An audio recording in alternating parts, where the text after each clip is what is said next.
This is the Troll Patrol, live with Justin Freakin. Welcome to the Troll Patrol live. It's a freaking Sunday. And apparently people don't like my opinions about Phil Collins. I have like two musicians I hate with a passion. Only two. I'm pretty cool with like every other musician in the world. But two of them I hate with a passion. It's Phil Collins and Rod Stewart. And apparently I got some pushback about the whole Phil Collins thing. Libertad, clinically, these nuts. Jelly, good evening. I'm not a fan of Phil Collins, and I know I'm a strange dichotomy of a person. I'm a huge Genesis fan, and I hate Phil Collins. I'm a huge Sting fan, but I hate the Police. I don't know how that happens. Well, listen, when it comes to Phil Collins, I've just got one thing to say. I even ran somebody off with my Phil Collins opinion. Oh, well, fuck it. He hates Phil Collins. We're leaving.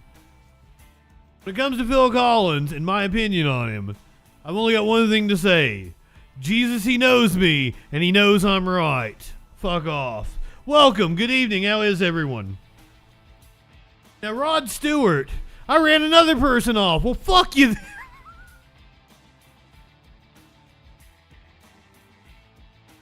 Now, Rod Stewart, I made a Rod Stewart joke the other day. I pooped my pants from South Park. That was like almost 30 years ago. They were making fun of Rod Stewart for pooping his pants and being really old. So I decided, went down a whole rabbit hole here. I go and I find out that not only is Rod Stewart still alive, motherfucker is still touring. So out of curiosity, I decided to watch a concert. It was from 2018. And he was actually pretty good. He did a pretty good job. I'm like, well, damn. In terms of older musicians who are still touring, he hit all the fucking notes. If you've watched Bon Jovi recently, you would know that Bon Jovi can't fucking sing Bon Jovi songs anymore. Rod Stewart still hit all the notes. I was very shocked. So I'm like, well, maybe I have been wrong about Rod Stewart. Maybe I need to go and give him an honest listen, and I'll change my opinion, because I was impressed with how good he was performing in 2018. So I type in Rod Stewart into the YouTube machine, and one of the first returns was the song Infatuation. So I watched the video for Infatuation, and my God, was that rapey as shit. I'm like, maybe I wasn't wrong to hate Rod Stewart then, because that song was a whole bunch of red flags. Speaking of red flags, so this toxic gossip train, right? It's left the station, isn't it? There's a horrible British accent. Where's Warlord to cancel me on that one? Allegations have come out about... Apparently there's been allegations floating around about this motherfucker for years. And I've got a clip that will show you that it's apparently been an inside joke in the business for years. Kind of like the Harvey Weinstein thing. Or the Bill Cosby thing. So you're going to see Russell Brand's response to the allegation. I think it's 4 women now have come forward and said that he's not just a sex pest, but like a full-on rapist. Not a philanthropist, a full-on rapist.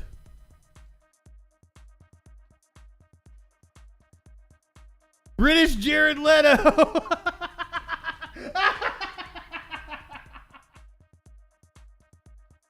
Simp, good evening. I still don't really know what I think about Jared Leto. He's not really impressed me in any movie I've seen of his, and also I've seen his band. I've seen 30 Seconds to Mars. They're okay.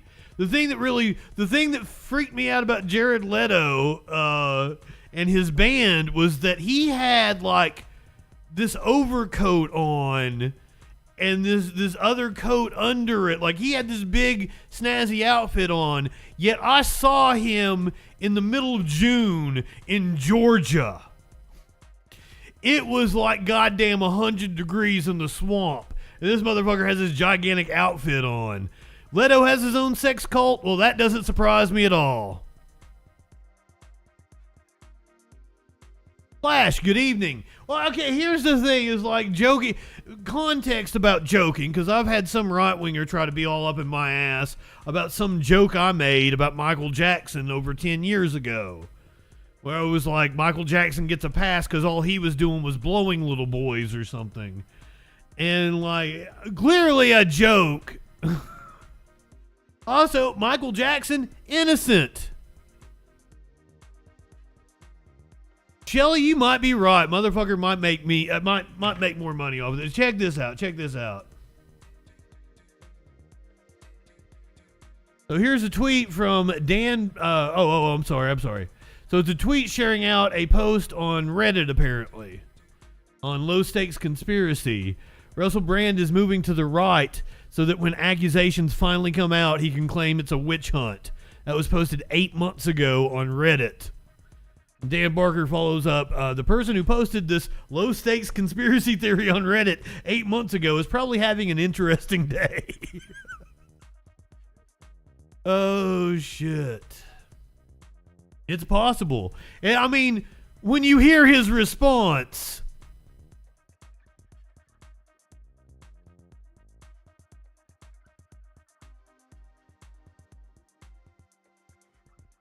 I don't even remember what the butt of my joke was because it's been over a decade ago, and I couldn't believe that this right-winger had gone through, because I don't even think there is video of me telling that joke. So they would have had to have gone to my Reverb Nation page. And I don't even know that I told the joke more than once. So he would have had to gone to my Reverb Nation page and listen through my audio, which is wild.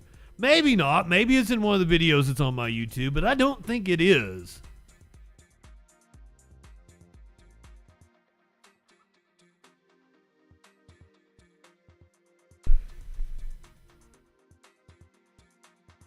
It's not the first time my jokes have been brought up and used as examples of how horrible a person I am.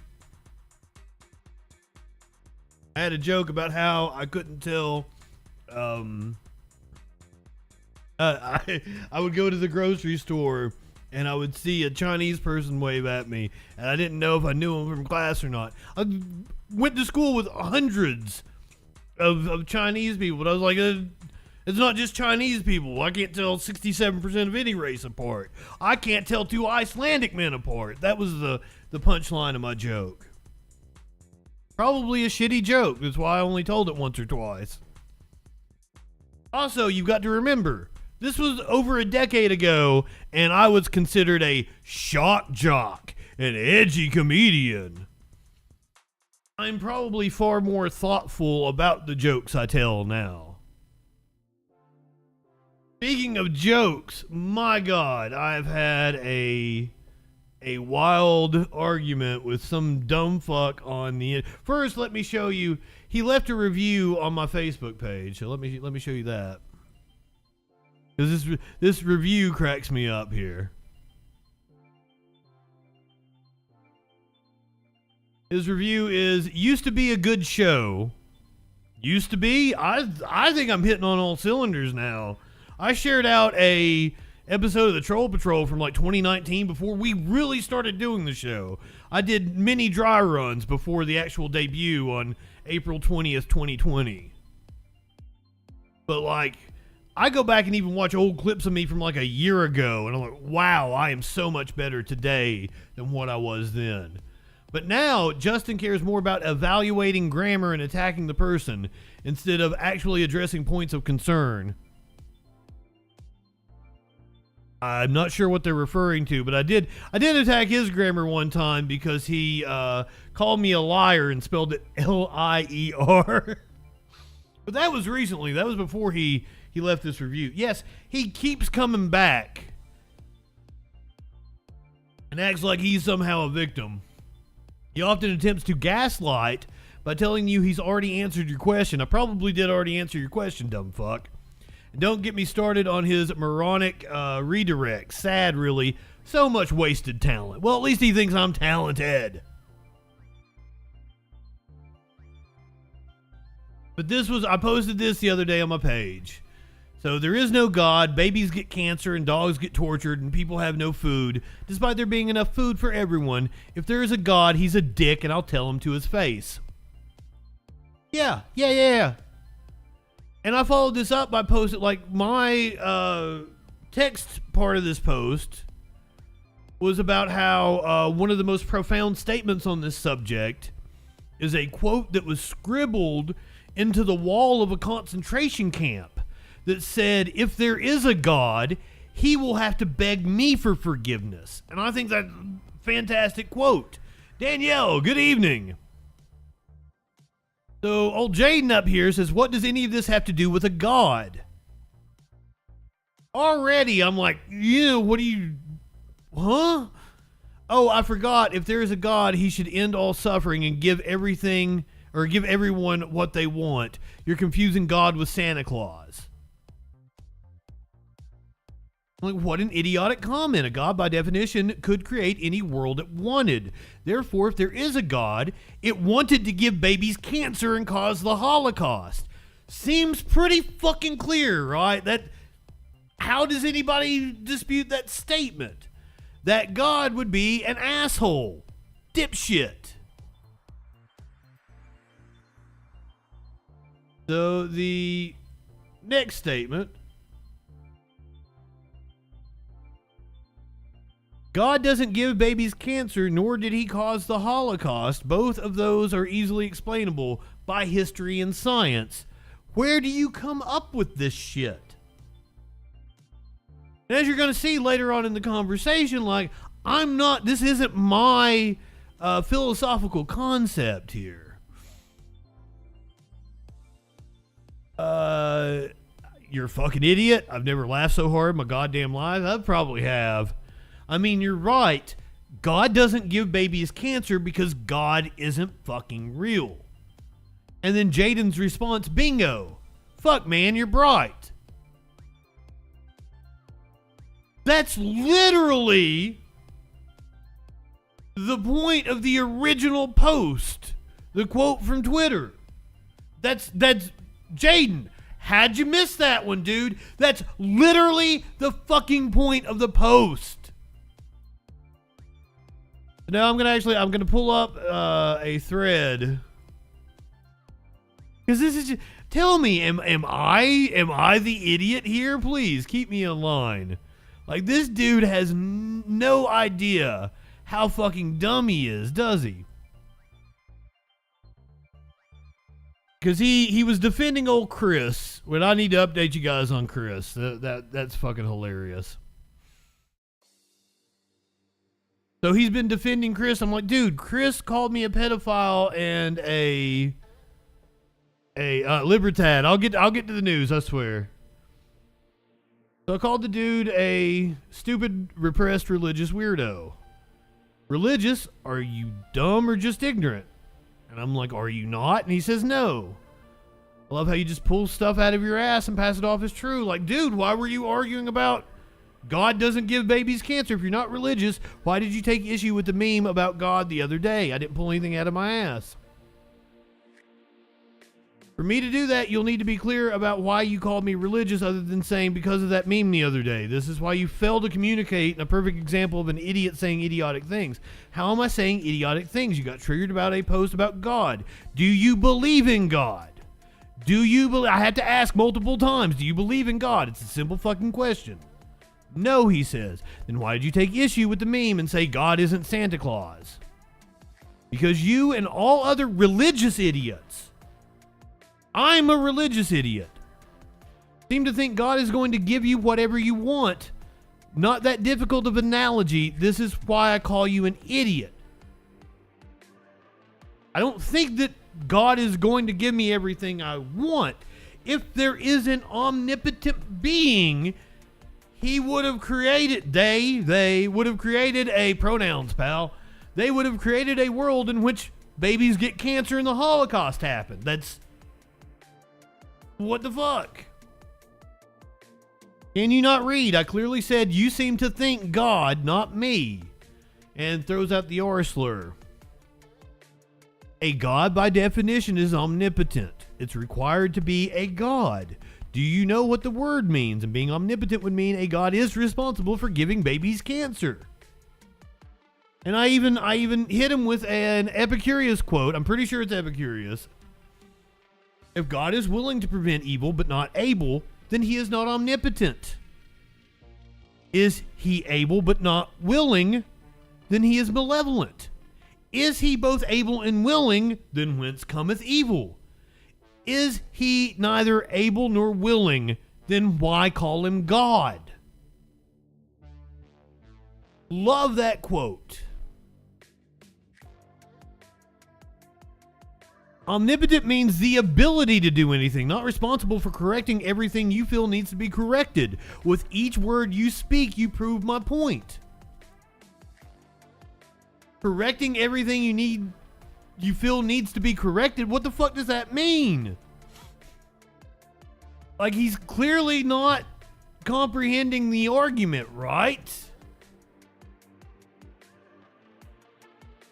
You dipshit, if there were a God, the standard for evil would not be defined by a human. Why are all white men so fucking arrogant about shit like this? Wow.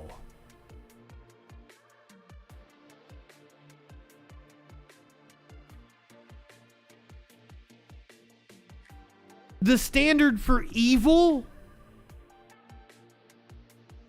Evil means immoral acts of the superstitious.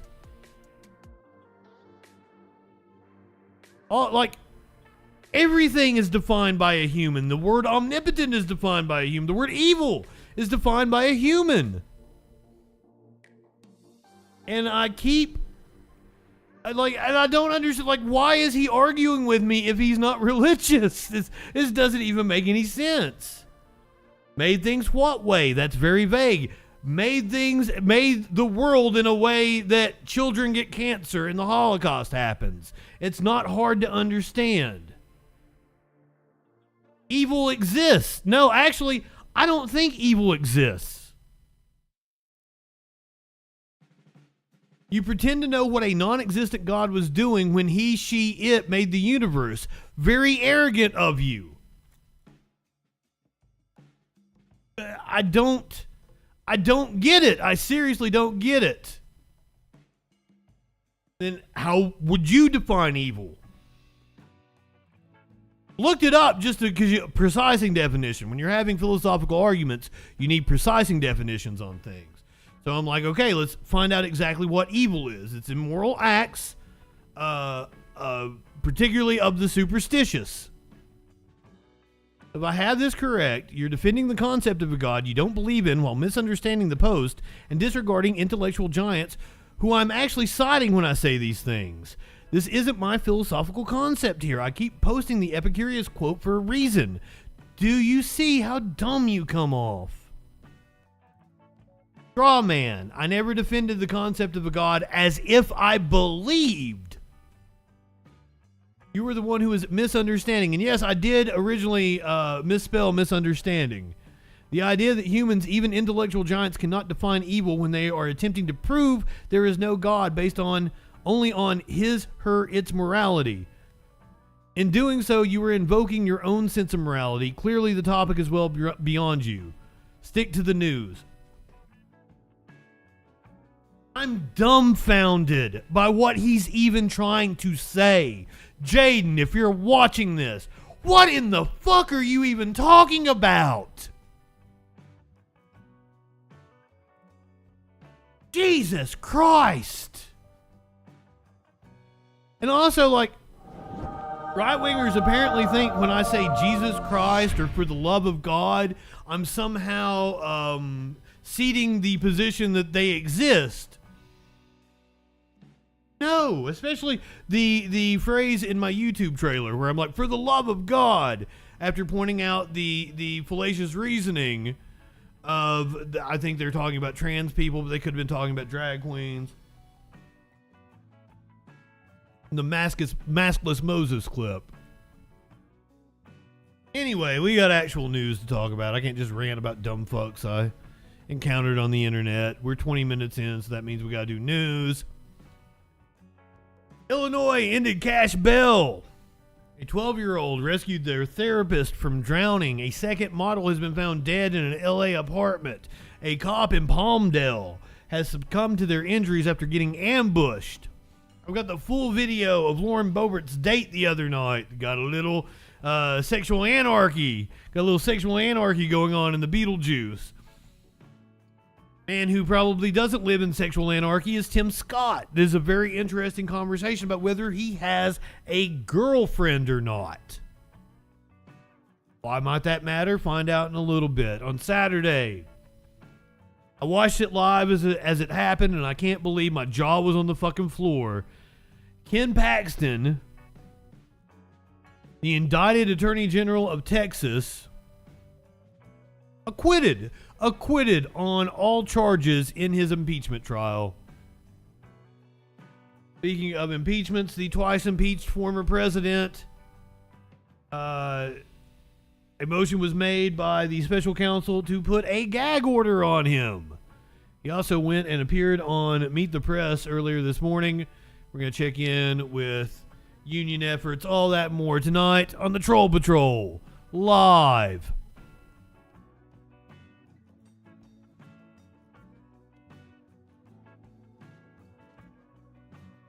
I mean, just the word evil is a human word. The concept is a human concept. It doesn't make any goddamn sense. Right-wingers are morons. Of course, he'll tell you he's not a right-winger either. Exactly. Divine is a human concept. God is a human concept. That's one of the ways that I can disprove a God. With a logical conditional proof. God, I haven't done this in a while. I can't even think of it off the top of my head. If a God, by definition, is omnipotent and omniscient, by virtue of that, no human would be able to comprehend a God. Both those statements are true. Therefore, any human conception of a God must be false. Boom. Once again, it's been years and years and years since I've been in the philosophy department. Used to have these kinds of arguments every fucking day. Now I just talk about how I want to piss in Dan Crenshaw's open eye hole. Give me that eye pussy, sir.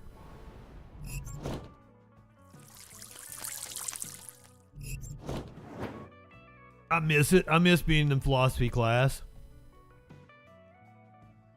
Had a lot of fun. Let's get to the news, bitches. Anybody up in the Northeast, I hope you are batting down the hatches. Atlantic storm Lee made landfall earlier today. Atlantic storm Lee downgraded from a hurricane today, but still causing damage to coastal communities. Before making landfall, Lee's destructive wind. Spider pickle. Hey, that's like a pantheistic version of a god, a conception of God. Like Einstein believed that all human knowledge and all of the God, how did he put it? Fuck. Really, I'm not brushed up on the issue. But that all human knowledge and all of us combined, everything, that is God.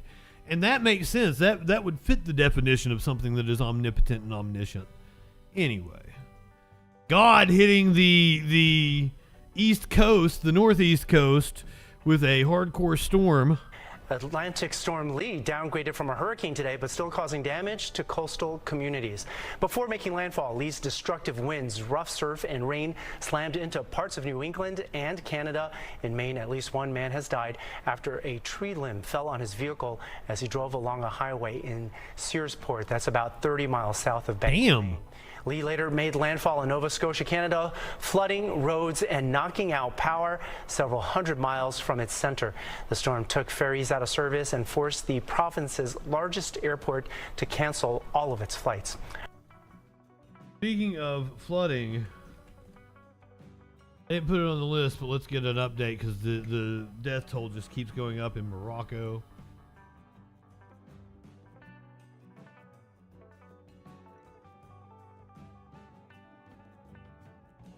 I'm sorry, in Libya.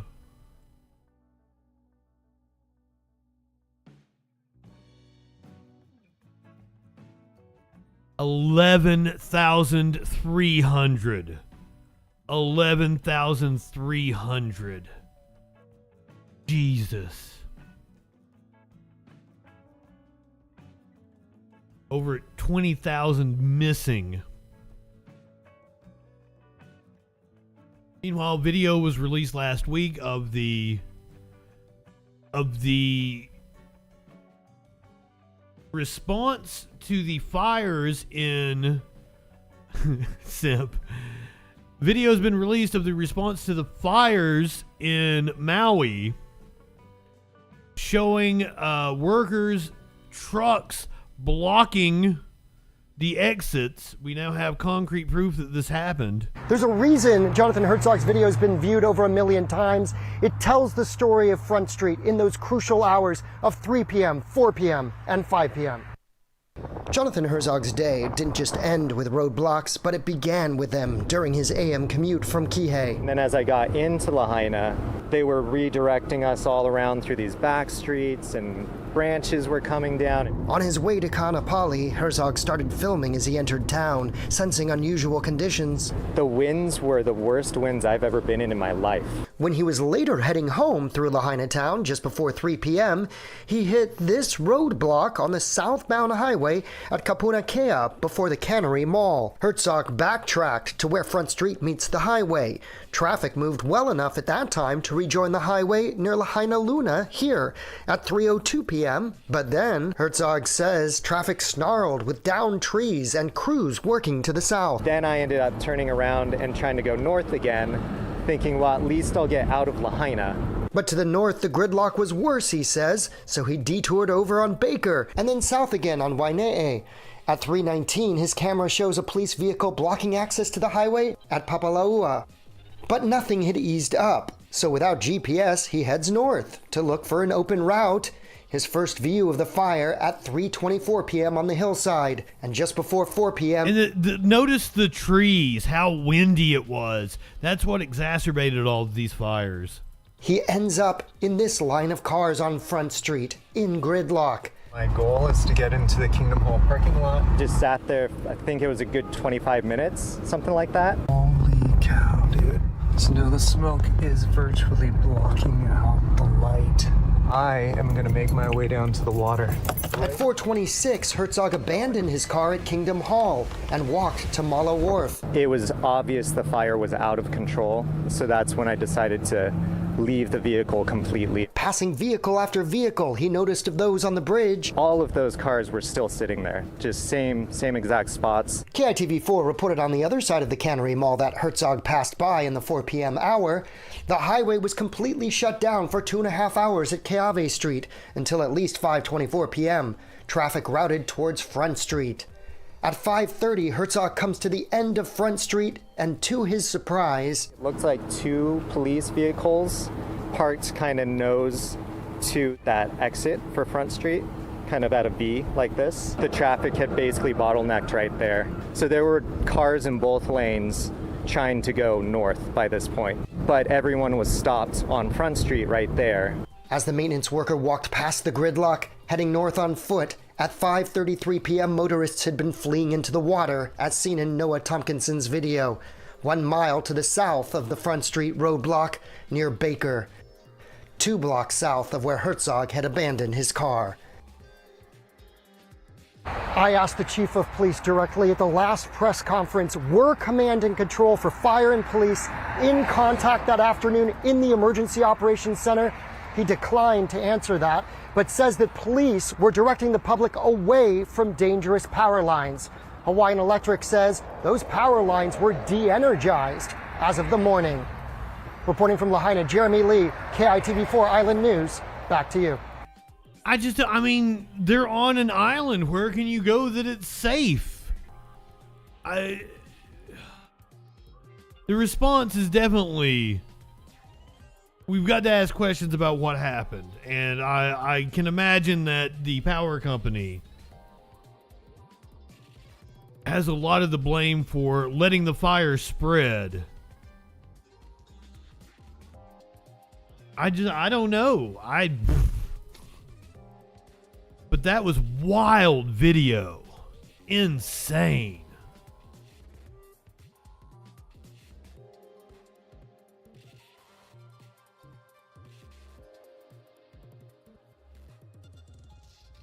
I'm still in shock about it.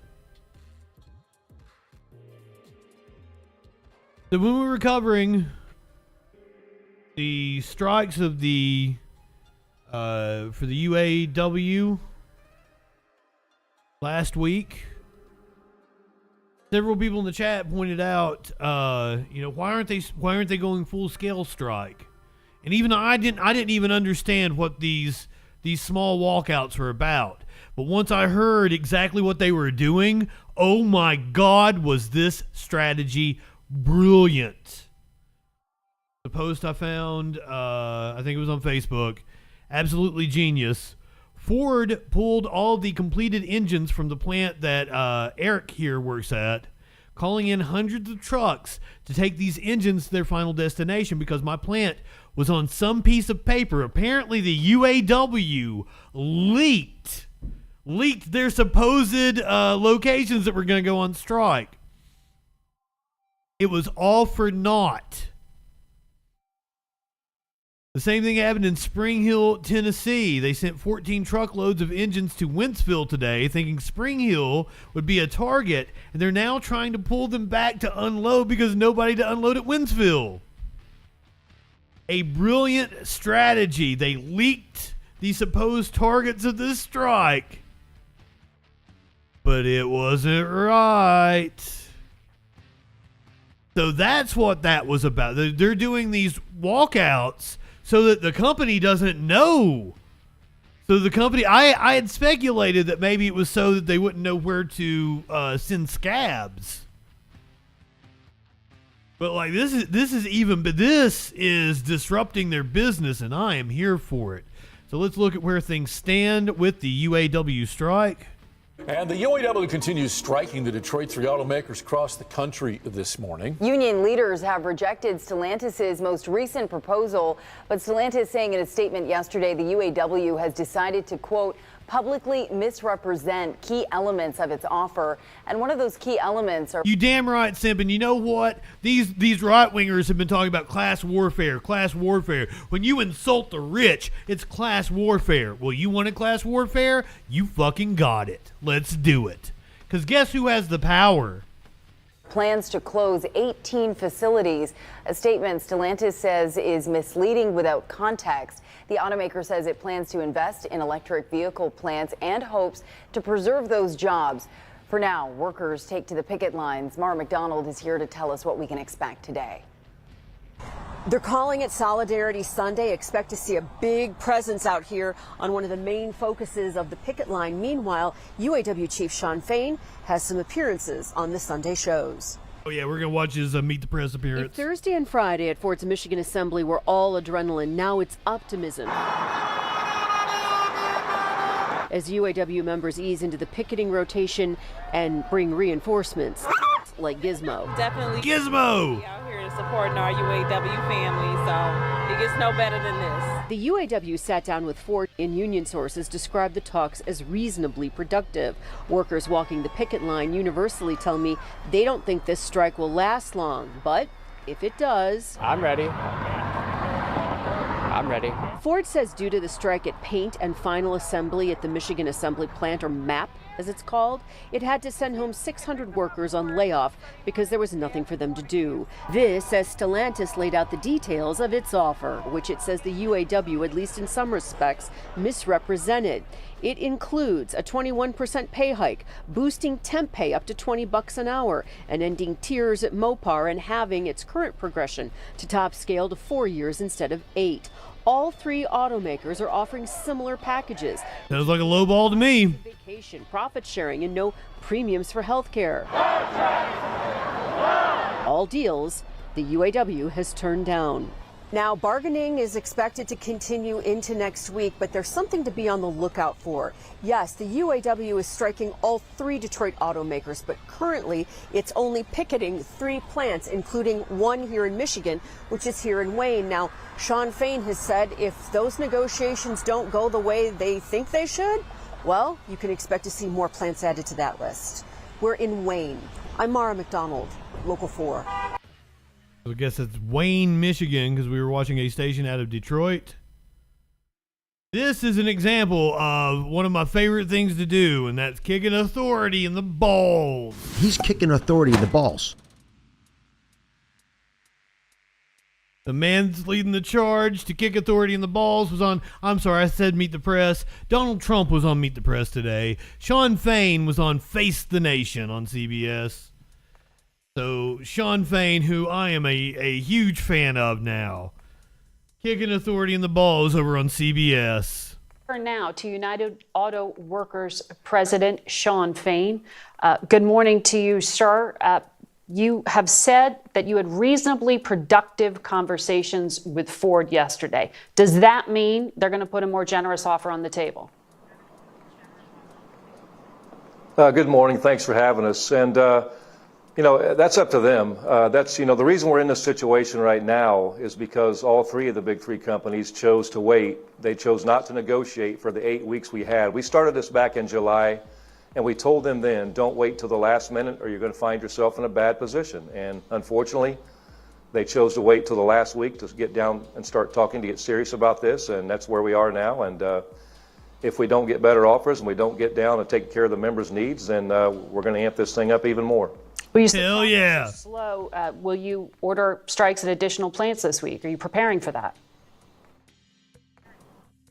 We're prepared to do whatever we have to do. So the membership is ready. The membership is fed up. We're fed up with falling behind. It's been decades of falling behind, and especially this past decade, in the most wealthiest times in the history of these companies. There is no excuse. These companies have made $250 billion in the last 10 years, $21 billion in the last 6 months alone. And our workers' wages and conditions have went backwards.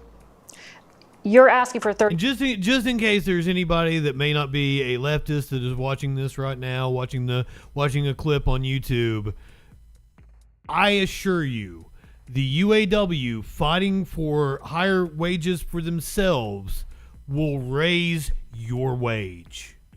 It will raise the wage of everybody in the country. The SAG-AFTRA strike currently going on will raise your wage. I promise you. There have been studies done about this. Just having one company organized in your area will raise the wage of everybody in the region.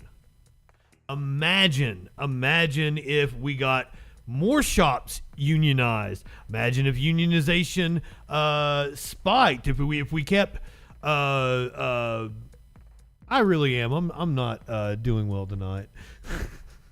So something's off with me. I can't fucking think. If we anyway, back to Shawn Fain. 36% pay raises our reporter just laid out there. Stellantis said they've offered 21%. What do you should get higher negotiation with them? That seems forward movement. We've asked for 40% pay increases, and the reason we asked for 40% pay increases is because in the last 4 years alone, the CEO pay went up 40%. They're already millionaires. Right. It's shameful that one of the leaders of one of the corporations sitting in his second home in Acapulco while we're bargaining, rather than being at the bargaining table. And so Our demands are just. We're asking for our fair share in this economy and the fruits of our labor. If I remember correctly, the CEO of GM making $11,000 a day. $11,000 a day. A day. So 21% is a no-go for you. It's definitely a no-go, and we've made that very clear to the companies. Ford's CEO said last November that electric vehicles are going to require 40% less labor to produce than combustion vehicles. I know it may not be the intention, but I wonder how you think this transition to electric vehicles may be eating away at your union strength. Well, I don't believe it's eating away at our union strength. It is the way it is right now. Unfortunately, this is what's wrong with our economy, and this is what's wrong with America right now. The billionaire class keeps taking more and more, and the working class keeps getting left behind. And the unfortunate part in this transition right now, like always, go back to the Great Recession. The banks got bailed out by our taxpayer dollars, and they just kept on doing what they do, while working class people's homes got foreclosed on. Automakers got bailed out too. Go back to the, yes, automakers and got bailed out. Taxpayers and lost again, money on that. The workers were unfairly, the workers were unfairly blamed for everything that was wrong with those companies. It was bad decisions on the parts of the companies that put us in that position. And the sad reality is, the workers paid the price for that. We made all the sacrifices, and after a decade of massive profits, the workers have went backwards. Our wages have went backwards. Our benefits have went backwards. The majority of our members have zero retirement security now. And meanwhile, it's insulting that a CEO gets on air in the last few days and says that her $29 million salary is justified by her performance. No, it's not. It's justified by the performance of the worker on the backs of the workers and by paying them poverty wages. And that's unacceptable in this country. Well, I know. You've also said, though, it's a shell game to talk about, CEOs handing back part of their money. You're talking about something that's more fundamental to the structure of this entire sector of the economy. And that's why I'm asking you about the transition, because many of the factories in this country that make batteries for those electric vehicles are not unionized. And that is where the White House is pushing the industry to go, more towards those electric vehicles. Isn't that part of the They can be, though. Leverage-wise? So the challenge is, where we're going to go as a country. Again, I get back to this point. Our tax dollars are financing a massive portion of this transition to EV. We believe in a green economy. We have to have clean water. We have to have clean air. Anyone that doesn't believe global warming is happening isn't paying attention. But this transition has to be a just transition. Or their paycheck depends on not believing it. If our tax dollars are going to finance this transition, then labor can't be left behind. And as it stands right now, the workers are being left behind. The companies want to talk about being competitive. It's not about being competitive. Competitive is a code word for race to the bottom. What they want is they want to pay us poverty wages so they can keep on making billions more in profits, and they can keep enriching the shareholders and the CEOs and the corporate executives while the workers pay the price for it and get left behind. That's got to stop in this country. Ford has said that your demands would more than double the labor costs, which are already significantly higher than the labor costs at Tesla, at Toyota, and other foreign-owned automakers who don't use union labor. So how do you make the case that these automakers need to keep investing in more expensive union shops rather than move to these right-to-work states? First off, labor. The 10 poorest states in the country are right-to-work states. That should tell you everything you need to know. I don't understand how, when you're talking about policy, the right wing in this country doesn't look at it like we want the policy that raises everybody's wages. I don't like that. Is my number one goal when it comes to domestic policy. And then they complain about prices of everything. I want to make sure that everyone can afford to live and have a good quality of life. provide them with services to make their lives better. That, to me, is the goal of government. And I don't understand what their end goal is with the policy that they want to pursue. Shouldn't everyone want to make sure everybody else makes more money? Because when people make more money, they got more money to spend. And like the profits of the company just prove, let the workers buy the company, run it as a co-op. And then they're not gonna make decisions based on what's cheapest. They're gonna make decisions on what's best for the company, best for the consumer. Like, I hate this with capitalism, that what is best for the company is to make you a product that sucks. What was it? It was that Instapot company, or no? Is that what it was? One of those companies made a product that was so good they went out of business because they don't have anything to sell them anymore. After you've made something that everybody likes and it stays usable, what the fuck? Don't you as a consumer want your products to last and not have built-in obsolescence in them? Don't you as a consumer want a like John Deere tractor? Won't let you work on your own tractors. Your car. What happened to the days back when like everybody would go out and they'd fucking work on their car with their wrench and shit? You can't do it anymore because everything's proprietary. You can't even fucking take shit off because it's got a special kind of wrench that whatever fucking company wants to produce to stop you from being able to take care of your own shit. It's bullshit. Sorry. I'm ranting. Costs are about 5% of the cost of the vehicle. They could double our wages and not raise the price of the vehicles and still make billions in profits. It's a choice. And the fact that they want to compare it to how pitiful Tesla pays their workers and other companies pay their workers, that's what this whole argument's about. Yeah. Workers in this country got to decide if they want a better life for themselves instead of scraping to get by paycheck to paycheck while everybody else walks away with the loot. Yeah. And, when we bargain good contracts, going back to the founding of this union, people join the UAW because we set the standard. People join unions because it's a better way of life.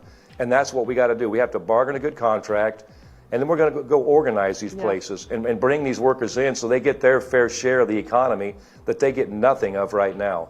Most of these workers in those companies are scraping to get by so that greedy CEOs and greedy people like Elon Musk can build more rocket ships and shoot themselves in outer space. And that's unacceptable.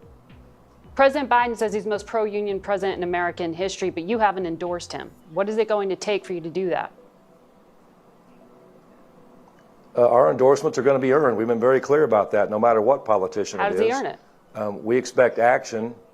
We expect action, not words. And this fight we're in right now, I mean, obviously, Ooh, another smart move, not endorsing Biden as this strike is going on. Absolutely. He's not going to want to step in to try to end it like he did with the railway strike. Holy shit. I love Shawn Fain. People are talking about them trying to interject themselves into our negotiations. This negotiating, our negotiators are fighting hard, our leadership's fighting hard. It's going to be one at the negotiating table with our negotiating teams, with our members manning the picket lines and our allies out there. Who the president is now, who the former president was, or the presidents before them isn't going to win this fight. This fight is all about one thing. It's about workers winning their fair share of economic justice instead of being left behind as they have been in the last decades. We will be watching closely. Shawn Fain, thank you for your time today. Fuck yeah. I'm so hyped for all this. We've also got, it looks like, teachers going on strike in Washington State. I probably should have done a story on that. I should have followed up. I think they're coming up on their deadline at the end of the month, if I'm not mistaken. So they're currently in the negotiations and they have rejected their latest offer, I believe. I want to see strikes all across the country. This could be the start of what will end up being a general strike. Holy shit. Are other streamers talking about this? Are other streamers bringing up general strikes? Because it'll be up to like the collective independent media to put together enough people to get the word out. Tell your friends about general strike. Tell your friends that don't do politics what a general strike is. If other streamers aren't talking about a general strike, tell them to talk about a general strike. More union titties. We need unions in all sectors. Well, now's the time, Simp, because we've already, with the writers' strike and the actors' strike going on, and with the UAW strike going on, now is the fucking time. I know I've already hit you with your meme of the day, but I thought this one was pretty good as well. If you are wrestling fans, you might have noticed that, and even if you're not wrestling fans, because they're that big of stars, two men who have returned to WWE TV in the past couple of weeks. The Rock and John Cena. What's the closest you can come to scabbing without crossing the picket line? John, I loved your performance in Peacemaker. You seem like a cool dude, but I can see you.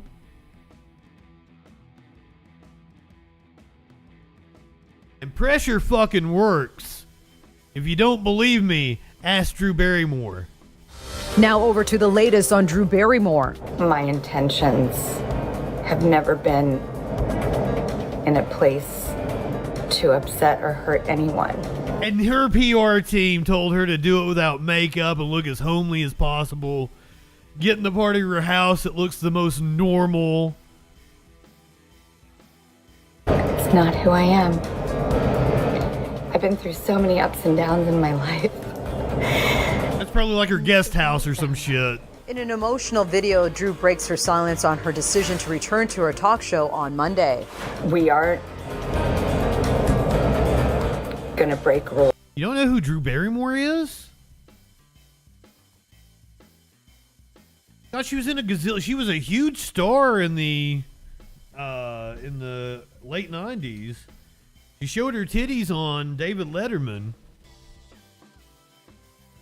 Drew Barrymore. See, I'm not firing on all cylinders tonight.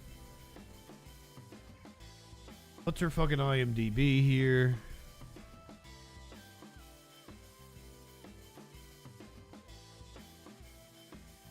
We're talking in the mid-90s, Simp. And I did watch David Letterman. It was like a huge deal. Of the Barrymore family. Golden Globe Award, Screen Actors Award, Emmy Awards. Yeah, they were rom-coms. Yeah, thank you, Danielle. Oh, she was in Charlie's Angels, Never Been Kissed, Batman Forever. Yeah, she was Batgirl in Batman. Or no, she wasn't Batgirl. Wait a minute. That's Alicia Silverstone. Who was Drew Barrymore in Batman Forever? She was in Scream, The Wedding Singer, 51st Dates. She was in Donnie Darko? I don't remember her being in Donnie Darko. Apparently married to Tom Green for a point in time. Yeah, John Barrymore. She was the teacher. It has been a long time since I've seen Donnie Darko. I will admit that. And we will be in compliance. Makes me want to listen to Tears for Fears. I wanted to do this. Tears for Fears. God damn. As I said, this is bigger than me, and there are other people's jobs on the line. Meanwhile, at the Creative Coalition Humanitarian Awards benefit in Los Angeles, the stars... I haven't slept well the last couple of nights. I'm a little stressed out about a bunch of shit. Sorry. I really is coming through. I am like Swiss cheese brain right now. My apologies. Sound off. I love her very much. I grew up with her, but we'll get through it together, though. I'm sure that this was the right move for the strike. While Bradley Whitford had a more blunt message. Yeah, you're scabs. Others like Jason Alexander and Billy Eichner struck a less combative tone. I support the unions. You know, I'm a member of both unions, and you know, whatever they feel is the right thing to do, I support. Not only do I stand in support of them, I stand in, complete emotional support with them as well. Drew is also coming under fire from her show's co-head writer. Speaking with the Daily Beast, Christina Kynan says she was surprised Drew would return to her show during the strike, saying, quote, "I know that this show has a crew of hundreds of people who need to be paid, and I understand the perspective of wanting to protect your cast, your crew, and your staff. But she strongly believes..." Then pay them. Drew Barrymore can pay them, or do what like John Oliver is doing and go on tour and raise money to pay your crew. Fucking A, that's how you do it. The late night host did the podcast, Jimmy Fallon. Problematic Jimmy Fallon, but Steve got together with Stephen Colbert and John Oliver and shit.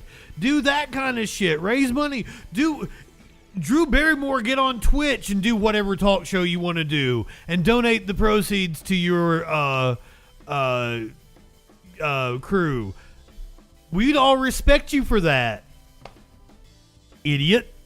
Believes Drew needs to stand in solidarity with the WGA, which has been on strike since May. Unions only work when you stick together with unions across the labor spectrum. Christina also told the Daily Beast it's not too late for Drew to reconsider her decision. It is frustrating because it will prolong the strike, and we just want it to end. All I can say is that I wanted to accept responsibility. Now she did decide to not bring her show back. That is the latest headline. I wanted to show her speaking, but apparently that did not have the update.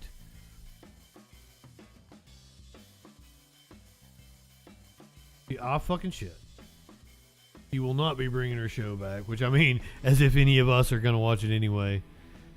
Halt's talk show return after backlash will resume when strike ends. Yeah, do an OnlyFans.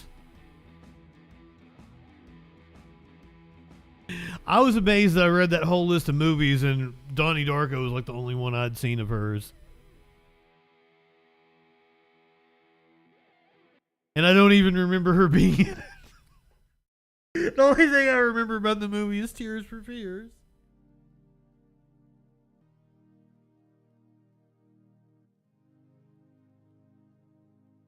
Who had a set that was on BBC that I need to watch. I saw that on YouTube.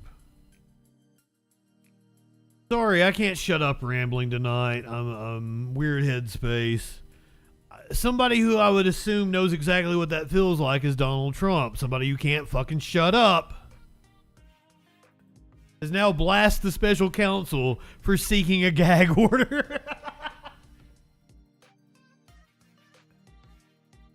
Expectedly, Trump does not seem ready to go quiet easily. Former President Donald Trump responded furiously to special counsel's request for a gag order prohibiting him from attacking prosecutors, witnesses, and the judge in the federal... Here's the thing. Is the judge going to issue it? Because if she's going to issue it, she's gonna have to send him to jail. She should. She absolutely should issue the gag order because he ain't going to obey it. It is impossible that he will comply with the gag order. He's going to force these fuckers to put him in jail.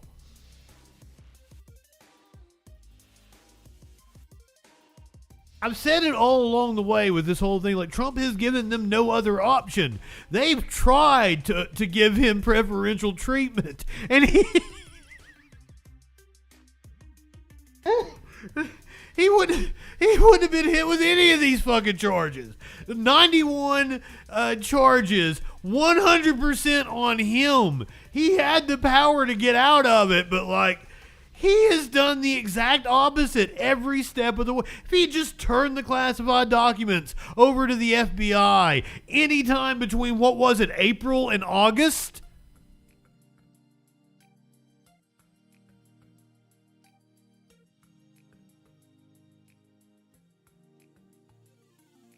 can't imagine it. No, I can't imagine that they would have to throw him in prison or in jail and hold him. Because you can't just keep getting fined over and over and over and over again. You have to comply with the order. I'm campaigning. Should give him the full Mussolini is what we should give him.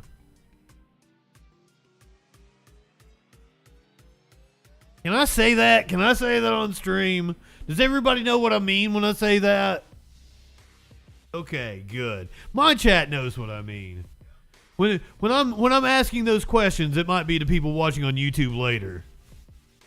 I'm campaigning for president against an incompetent person. Yeah, Joe Biden is incompetent. Come on, man.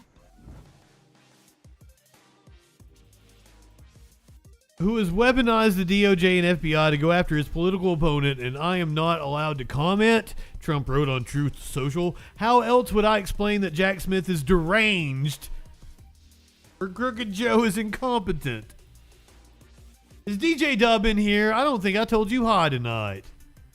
Yeah, DJ Dub snuck in here on me. Or it might have been creeping. Hanging from a lamppost. Can I say that? U.S. District Judge Tanya Chutkan unsealed a court filing on Friday afternoon that revealed special counsel Jack Smith had asked for the order, which he argues the court must grant because Trump's continued verbal attacks undermine the fairness of the case. Trump, who has for years taken to social media to attack his political opponents, also retains great influence over his followers, some of whom have in several cases harassed figures the former president has attacked on social media, examples that Smith cited in his papers arguing for the gag order.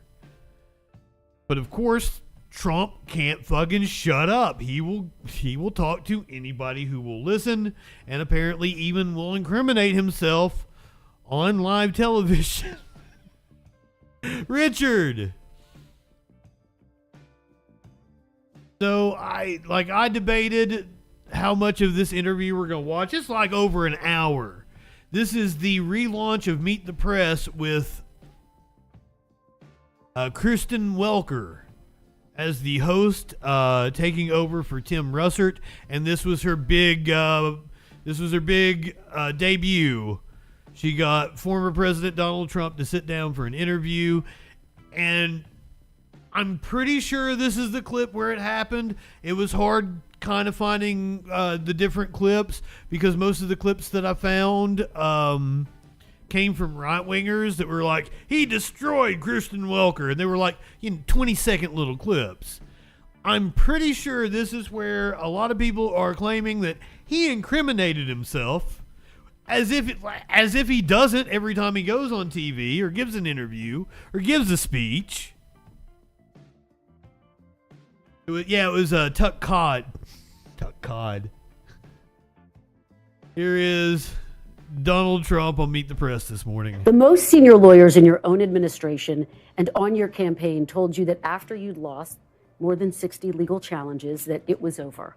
Why did you ignore them and decide to listen to a new outside group? Because I didn't respect them. You'd hired lawyers, them. Sure, but that doesn't mean, you hire them, you never met these people, you get a recommendation, they turn out to be rhinos or they turn out to be not so good. In many cases, I didn't respect them, but I did respect others. I respected many others that said the election was rigged.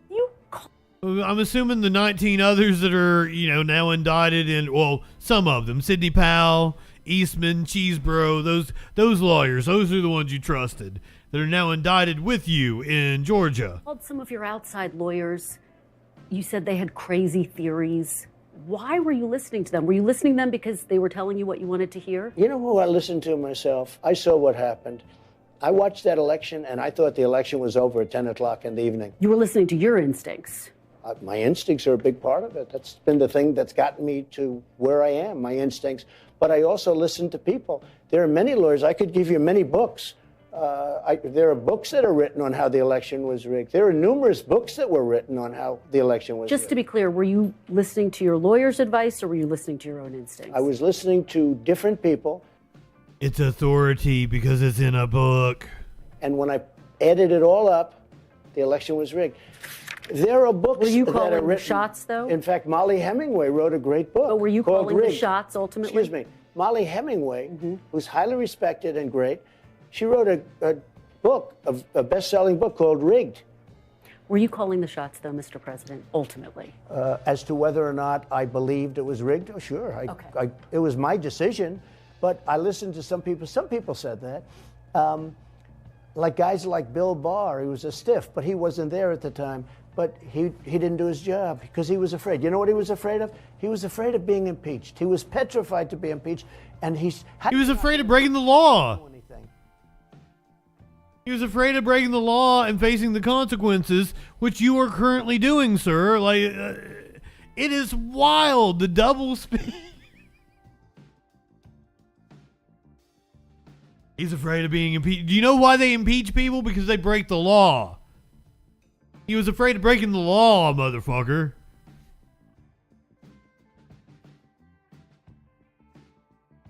Speaking of impeachment, my God, I can't believe I'm reporting this story to you. I am seriously in, like, I thought if the Republicans are going to bring an impeachment charge, they're gonna succeed. How? I mean, granted, I'm not immersed into Texas politics to know all the dynamics, but if you're going to bring an impeachment, it's flashbacks of Donald Trump, though, acquitted in the Senate. Ken Paxton, acquitted in the Senate on all charges, and has now, this is the craziest part to me. I don't even understand, like, right-wingers are morons, right? Ken Paxton, for immediate release after being acquitted in the Senate.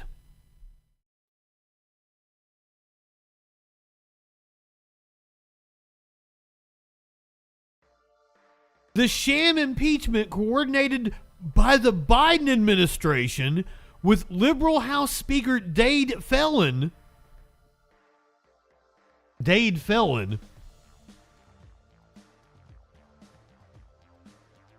It's a Republican supermajority.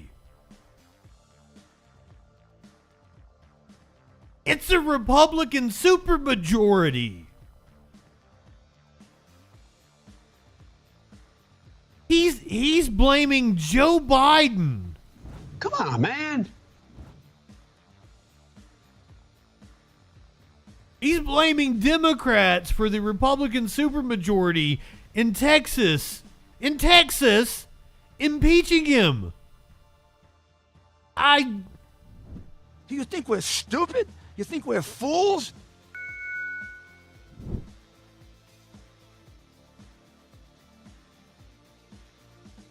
Black is white, up is down. Cats are dogs. What the fuck? And he's going on Fox News to lay into Joe Biden. Texas Attorney General Ken Paxton scored a big victory yesterday, acquitted on all 16 articles of impeachment. Paxton faced corruption charges by a group of Texas state senators, but the AG says the White House was pulling the strings, and he's putting them on notice. In a scathing letter after... What an amazing mustache. What an amazing mustache. Whoever that dude is, he may be a Republican piece of shit, but he's got a good mustache. In a scathing letter afterwards, he writes, I can promise the Biden administration the following. Buckle up because your lawless policies will not go unchallenged. We will not allow you to shred the Constitution and infringe on the rights of Texans. You will be held accountable. Joining us now is Tony Buzbee, attorney for Ken Paxton. Tony, thanks for... Oh, we get Buzbee, not Paxton. I'm sorry. What did you anticipate the outcome would be? I mean, after the House had passed it, it was in the hands of the Senate. How close was it? It wasn't close. It fell by like 2 or 3 votes on each count. It was like 16-14 was the vote on most of the counts. So he is lying when he said it wasn't close. You know, the press in Texas spent, and the press nationally spent 3 months convicting Ken Paxton. on nothing but innuendo and rumor. And we had a lot of high drama in Texas, and we finally got a chance to cross-examine witnesses. And when that happened, the case pretty much fell flat. And it was very clear that everything that this Attorney General, he was guilty as shit, was completely false. And so everything was true. The way it should have come out. It was a just trial. Finally, people were put under oath. Finally, people were examined, and we proved it for what it was, a complete sham. Tony, in your mind and in the mind of your client, Ken Paxton, what was behind this? What was the reason for this impeachment? There were several factors. First, there were a lot of allegations made with no proof. And then there were lobbyists that got behind it. And apparently they had went, they started something that they had no proof out of control with the liberal press in Texas. And everything that Ken Paxton had been accused of, nobody who made those accusations were ever put under oath. And when they came to court and they were put under oath, that had to be cross-examined, it completely fell apart. So one of the things we did show was that when this all started, the Bush regime got involved. We know that George P. Bush reactivated his law license. We know that the so-called whistleblowers were represented by a Bush protege. We know that a lobbyist group affiliated with the Bush, the liberal Bush regime, a lot of the representatives to vote for impeachment. And so this is a resounding victory for Ken Paxton and the grassroots in Texas. And I'm very proud to have been a part of it. And ultimately, it works like the federal level. The House passes it, but the Senate has the trial. And you're saying once the evidence came out, it was clear. Real quick, what does he anticipate to do next? He had some pretty strong words in that statement. He's still under indictment. He's ready to get to work. I mean, he is ready to get to work. He was suspended without pay. He couldn't do his job. They appointed somebody else to be the AG, and he had to sit back and listen to all of these. It's Jeb's son, isn't it? Or no, I guess it's W's son. I don't fucking know. Stupid fucking Bushes. Lies thrown at him in the press, and it was really his time to put people under oath and make them respond, confront the accusers, and it all fell flat. And so I think he's very proud of that. He's proud of the support he received. He's proud of the verdict. He's proud. No, he's Jeb's son. He's Jeb's son. And I can tell you, having talked to him many times, he's ready to work. He certainly got the support Jeb. of former President Trump as well, who put out a strong statement backing him afterwards as well. Tony Buzbee, attorney for AG Ken Paxton, thanks for joining us. Appreciate it. But I'm Steve Ducey. I'm Brian Kilmeade. Shut up, Ducey. The nightmare blunt rotation over here. Yeah, 'cause, like, George P. is a Trumper. That's okay. The liberal George P. Bush, who supports it just doesn't make any fucking sense. None of this makes any sense. I'm tired and I work with children. I don't even want to have to go through this story, but like, because I normally not a pre-watch Andy, right? But I had to like read into it. Like, is this something I even want to cover on the show? And yeah. This is interesting. Does Tim Scott's girlfriend actually exist? Maybe.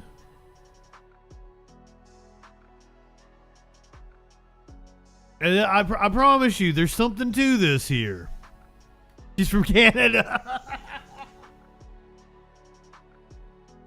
Senator Tim Scott is a 57-year-old man who has never been married and has rarely mentioned being in a relationship during several decades of working in politics. Then he alluded to having a romantic partner during an event organized by Axios in May, months into his campaign to be the Republican 2024 presidential nominee. My girlfriend wants to see me when I come home, the senator said. The ears of the political reporters perked up.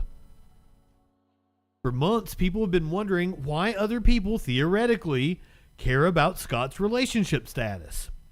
In June, Slate's Molly Olmstead explored why Scott's claim that he was a proud virgin. PB girl, good evening.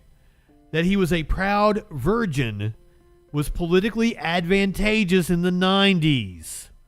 So he was one of those purity culture motherfuckers when he was coming up in South Carolina.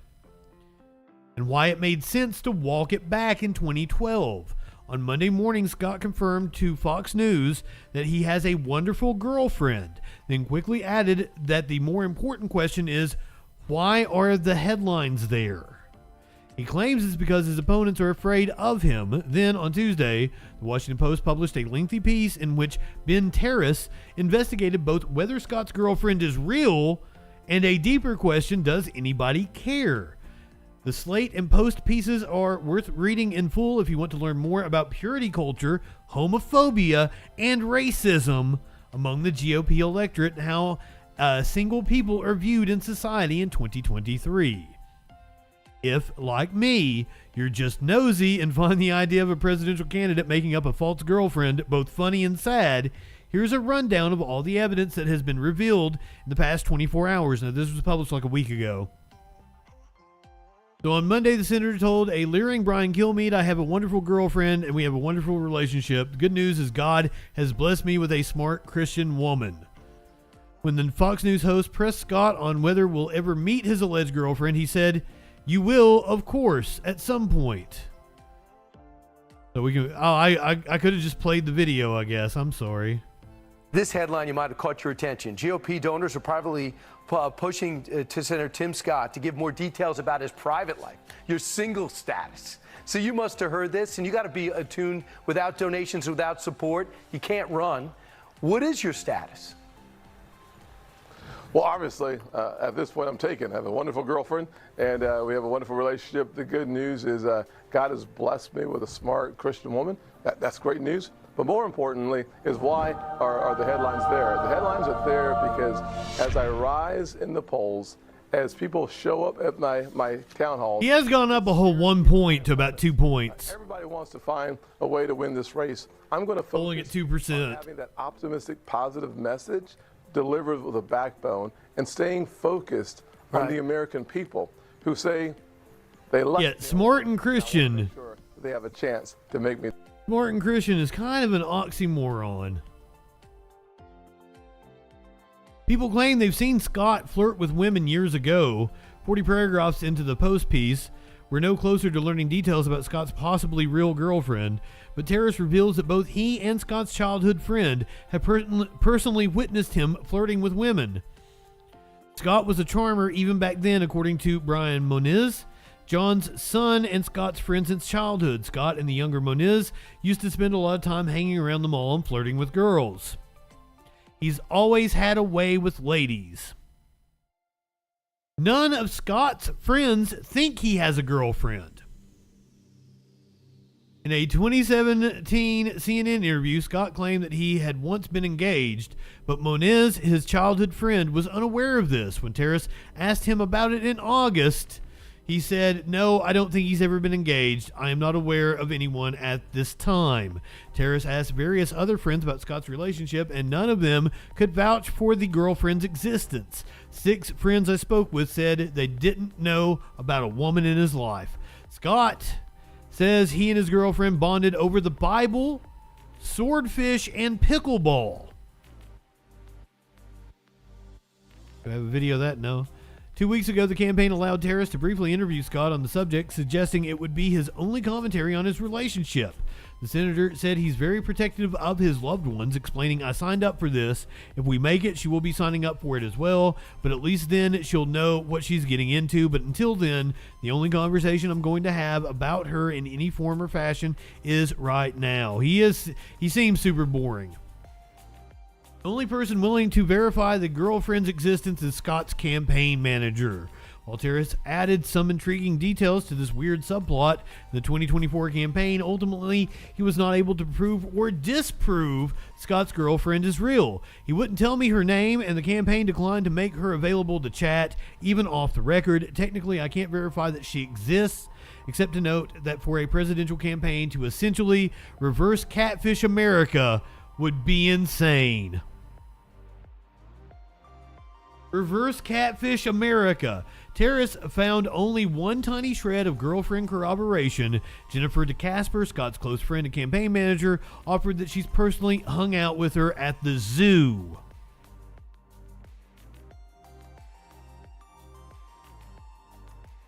I wouldn't give a shit if there's no first lady, if there's no first man or anything. Be single. Like, I think the stigmatism around me as a 40-year-old, never married, no kids, single person, finds the stigma. What, you think I'm just sitting over here in my house, secluded, not talking to anybody, alone with my 3 cats for weeks on end? No.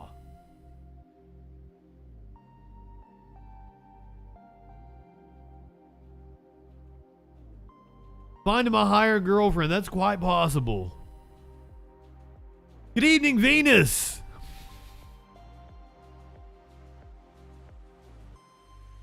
So, sorry we had to delve into that. I actually had it on the list multiple nights and thought other things were more important because they were. But since we're doing these sex lives of Republican politicians tonight, I thought it fit well. We have the full video from the performance of Beetlejuice from last week, where Representative Lauren Boebert was escorted out. She completely lied about what happened.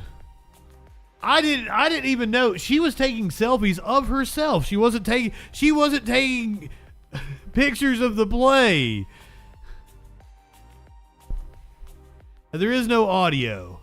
Warlord, it's possible. Now that, I've been mighty promiscuous.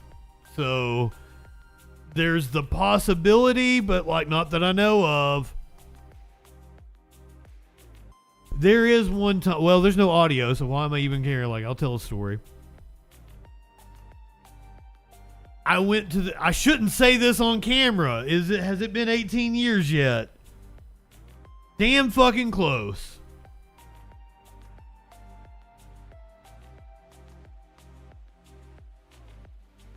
They would be 16 if it happened.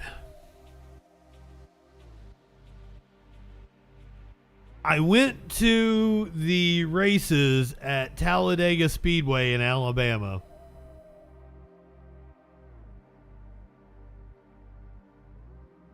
Yeah, there's a pregnant woman right behind Boebert.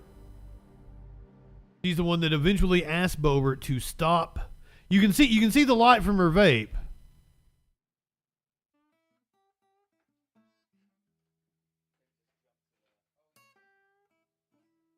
Did I watch someone die? What, in Alabama? Almost. That was the year Carl Edwards went up into the fucking fence. It was crazy. Several people were injured. It was a wild race to be at.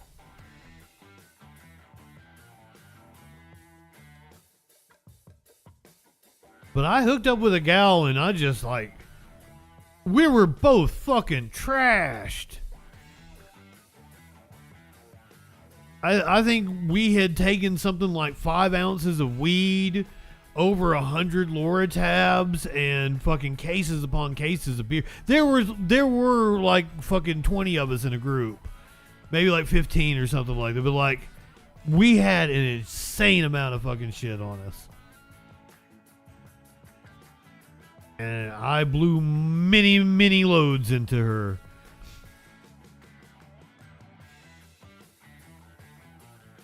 I'm going to give you some info about this dude here in just a second. We know his name and we shocked at what he does for a living.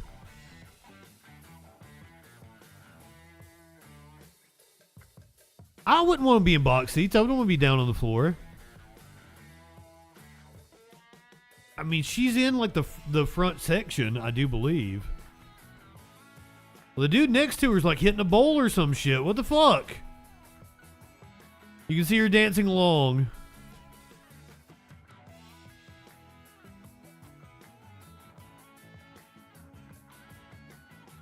I've got no problem if you vape.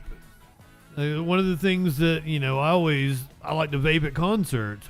I'm not a big fan of vaping. But you're not getting smoked. Like, back, I'm still from a time in which you would go to a concert and it was not a big deal to pull out a joint and smoke it. A few years later, things were like really tight-knit. Yeah, I don't like box seats. Usually the snobby people like to be up in the box seats. Now, she wants to be down with the people and she wants to get into it and shit. I'm all for that.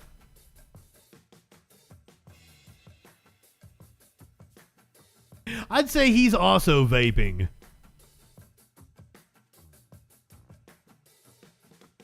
I wonder if they knew it was Boebert. Well, if you'll notice, she's like singing and dancing. And no one else is. It's one thing to get into a show with everybody else, but I guess this was at intermission probably, and people in the crowd are asking her to behave herself.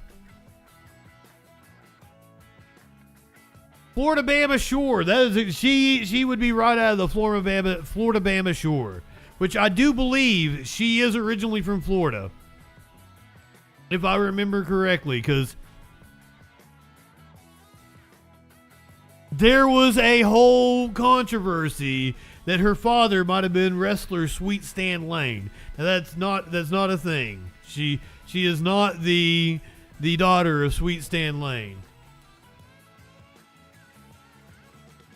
of the Midnight Express. Because Jim Cornette was the manager of the Midnight Express, and when this all happened, Jim Cornette very much hates Republicans.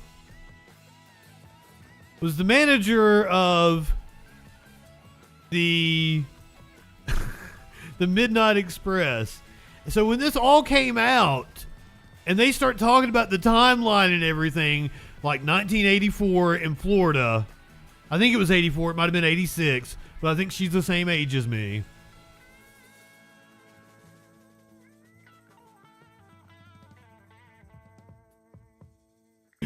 That Jim Cornette was like, oh my God. And like, it was because apparently there was a thing where Stan Lane apparently fathered a child in Florida. So the timeline matched up.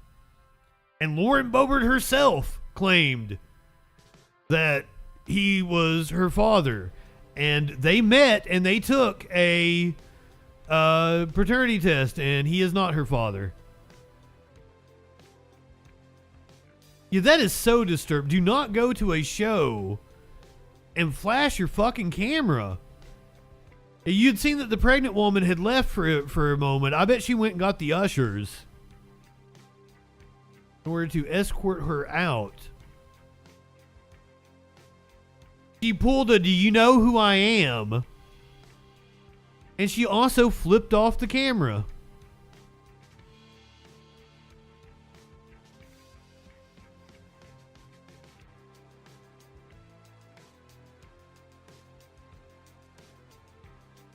And I love that the campaign, her staff, not campaign, I think it was her staff, her congressional staff. Unholy. Good evening.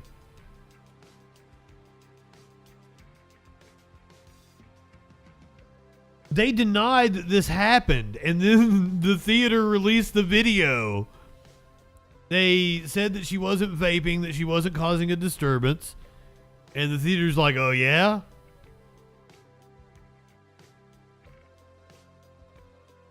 Now, you might ask yourself, what kind of a guy would go out with Lauren fucking Boebert?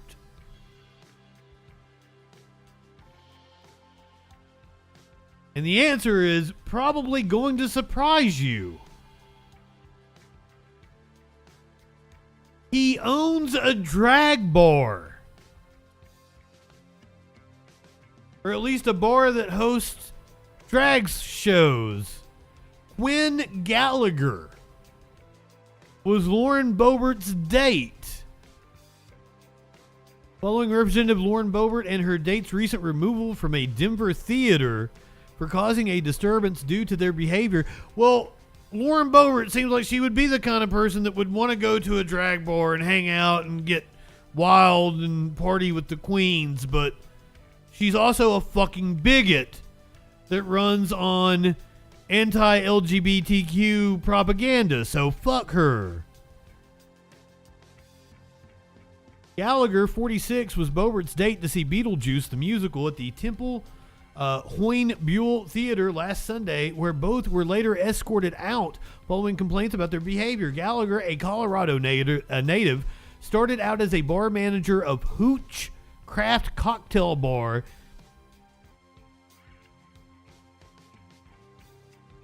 Now, I'm not a drinker, but Hooch is like bathtub mixed drink that you do in college, right? So, Hooch Craft Cocktail is one of those oxymorons. Those words don't go together. Am I wrong on that? Is Hooch a high class thing? So once again, I don't really drink all that much, but I thought you made it in the bathtub with like the leftovers of whatever you could get a hold of. Fermented fruit drink. Backroom liquor.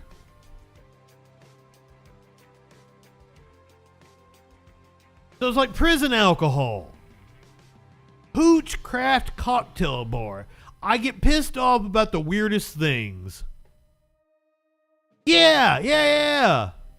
Who got the hooch? Who got the fresh, yeah, fresh? I haven't heard that song in fucking 20 years. Holy fuck.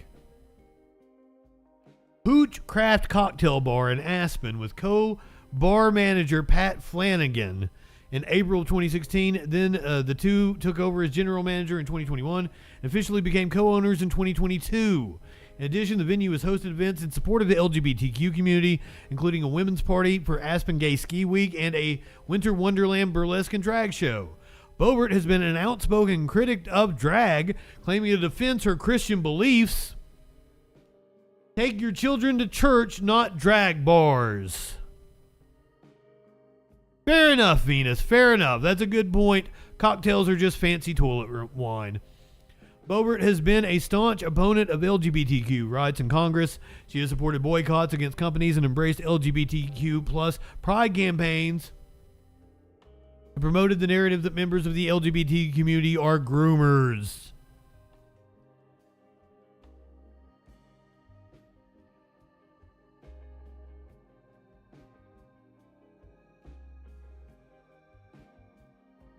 Right-wingers are morons.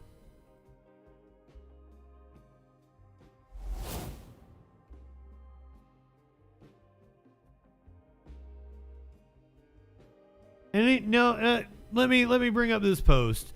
I know most of y'all don't really need reminders, but this Lauren Boebert thing really is a concrete example that when they call us perverts and deviants, what they've always meant is that they'll happily kill us for things they think they're absolutely entitled to do, but nobody should talk about.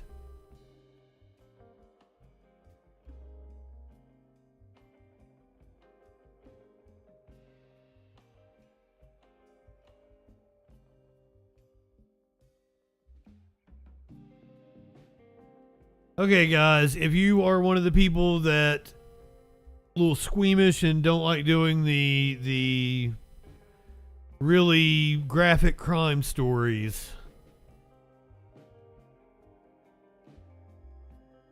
give us 10 minutes if you want to be back for the abortion lawsuit in Illinois ending cash bail.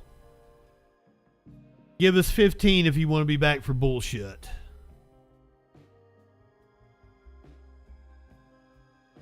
Content warning, fuckers.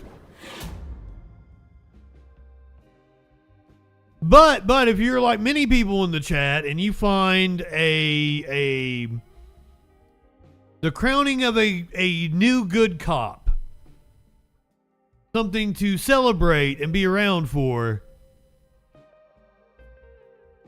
what do I mean? There's only one kind of good cop in the world, There's only one good kind of good cop in the world. Good morning and welcome to the KTLA Weekend Morning News at 10 a.m. I'm Pedro Rivera. And I'm Lauren Lister. Thank you for joining us. We want to get right to some breaking news. The search is on for the suspect who ambushed and killed a sheriff's deputy in Palmdale. And now we're getting a look at new surveillance video that appears to show the moments before the shooting. And if you might happen to have some sort of sympathy for the cop, because they are going to try to humanize him here in a second, I'll go ahead and tell you that if he is an LA County Sheriff's deputy, he almost certainly was part of a gang. Do your research on that one if you don't believe me. And he almost certainly has had unjustified homicides on his record to be part of the LA County Sheriff's Department. KTLA's Omar Lewis is live in Palmdale with that video. Omar. Yeah, that deputy who was killed, we know that he was a third-generation law enforcement deputy. Both his grandfather and his father. Oh, yeah, he's done some horrendous shit then. Worked for the LA County Sheriff's Department. This morning, an active investigation is underway, and sheriff's deputies actually just opened this intersection here, and people are now arriving to drop off flowers and share their condolences with this sheriff's department here exactly where this happened. You're looking at someone dropping off flowers here at this intersection right now, happening live. And we can also tell you that police and the sheriff's department here, they have also opened up closer to where all of this happened, that intersection. We are standing at Avenue Q at the intersection of Sierra Highway here, and there are sheriff's deputies out here with cones, and they are still looking into exactly how all of this happened. But we want to share with you that new surveillance video. The LA Sheriff's Department is now looking into this video to see if it is connected to the shooting and is now a part of their investigation. It shows a dark colored car driving up next to the sheriff's deputy's patrol unit. It stops, and then moments later it drives off. The patrol unit stays in that same position. The sheriff's department now looking into this video. Oh yeah, this was gang related. He brought this on himself. I have no sympathy for him whatsoever. He has fucked over somebody and they got retribution. As part of their investigation, we want to show you a picture of that deputy as well this morning. 30-year-old Sheriff's Deputy Ryan Klickenbroomer was shot and killed yesterday evening. He was an 8-year veteran of the LA Department. He joined the Palmdale station here in 2018 and served as a field training officer for a year and a half prior to that. Around 6 o'clock Saturday evening, investigators say a suspect drove past Deputy Klickenbroomer, firing at him. Moments after the shooting, a Good Samaritan noticed Deputy Klickenbroomer's patrol unit sitting in the road and discovered that he was unconscious in his vehicle. The deputy was rushed to the Antelope Valley Medical Center in critical condition, but he later died from his injuries. Again, we know that Deputy Klickenbroomer, third-generation law enforcement here, had just gotten engaged 4 days prior to this shooting. The LA Sheriff's Department sheriff here, Sheriff Robert Luna, says that service was in his blood. Take a listen. Just about everybody worked with his father, which adds just a little bit more pain. His father is probably corrupt. For us in this profession, we love this. I'm sorry, like if you are watching this and you do not know, look up the history of the LA County Sheriff's Department. It is one of the, and I say this about so many fucking police departments, but it is almost a certainty that this specific police department is the most absolute corrupt in the country, and it is full of murderers. It is full of murderers. I'm not exaggerating. This profession, and the fact that we have so many people who love it so much that they recommend it to their kids, and then to have their kids come into a profession that's not very easy to begin with. But Venus, you bring up a excellent point. We're part of the Chris Dorner Appreciation Society here on this stream. But my God, the LAPD murdered innocent people trying to get to Chris Dorner.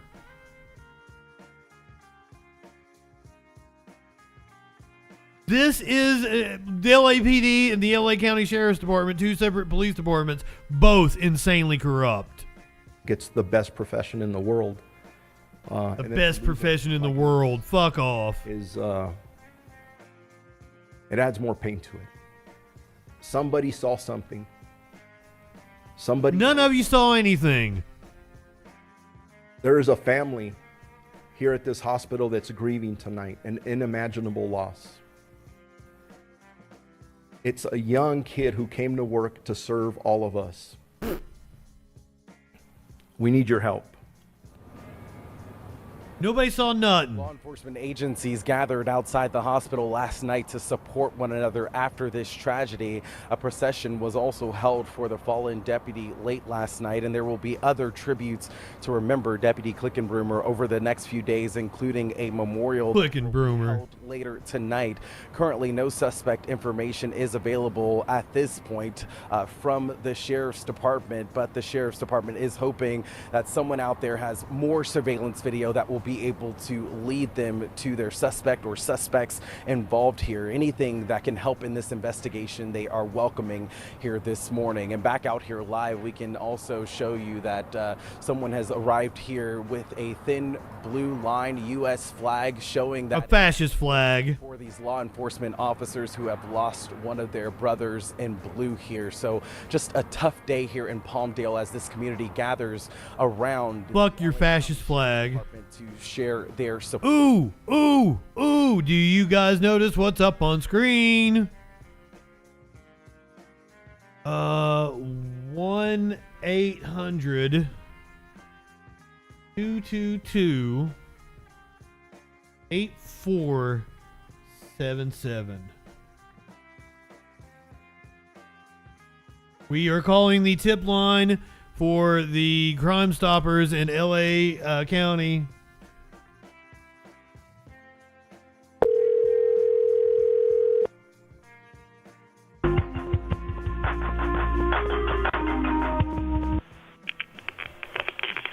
Crime Stoppers.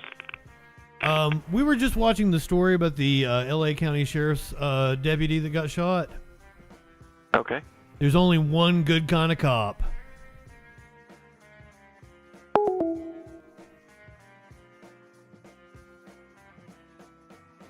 I wasn't expecting to get a real person. I wasn't expecting to get a real person. I was just going to leave a message.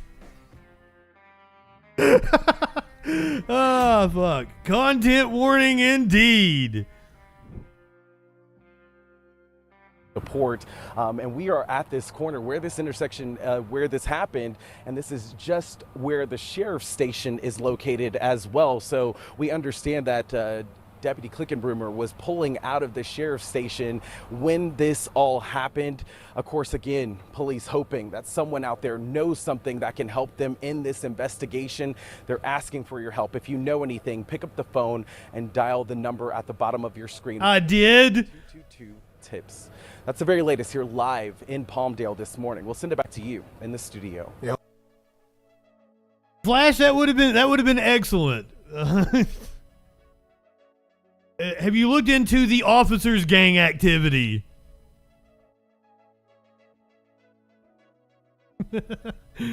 Oh, shit.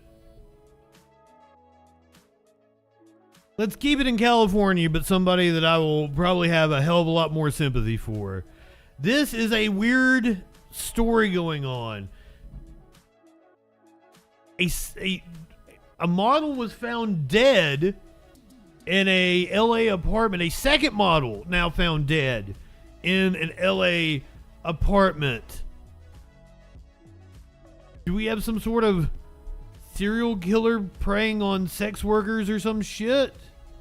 Now at 6, a second model has been found dead in her apartment in downtown LA. And this happened just days before another model was found dead in her nearby apartment.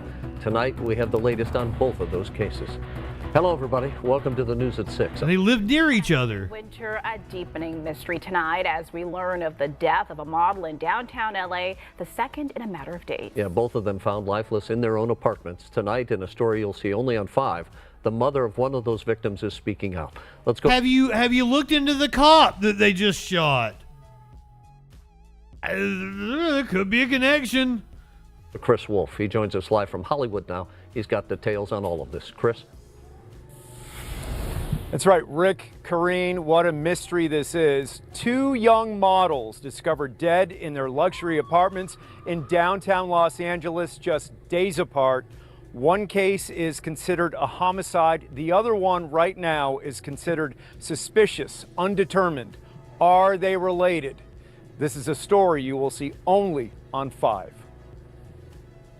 This is a story you'll see only on the Troll Patrol. My daughter is gone. And it's not fair. I want everybody to find out who did this to her. She shouldn't be gone. But we need to know. We need to know what happened. Family members of a beautiful young model who recently discovered her dead in her downtown Los Angeles apartment are crying foul play and explain they are frustrated at the lack of answers and information coming from investigators. 32-year-old Nicole Coates, known as Nikki, told friends she had a date on Friday, September 8th. That's the last they heard from her. She didn't answer calls or texts during the weekend, so her father and aunt visited her luxury apartment 2 days later, located at 8th and Grand. That's when they made the gut-wrenching discovery. I couldn't recognize her. You feel there was some level of violence with this death? Yes, I do. You believe it was murder? I believe it was. I really do. One of her legs was up in the air in a kicking position. That's not nobody that's just laid in their bed and died. I don't know who she went out with. What transpired there, I have no idea.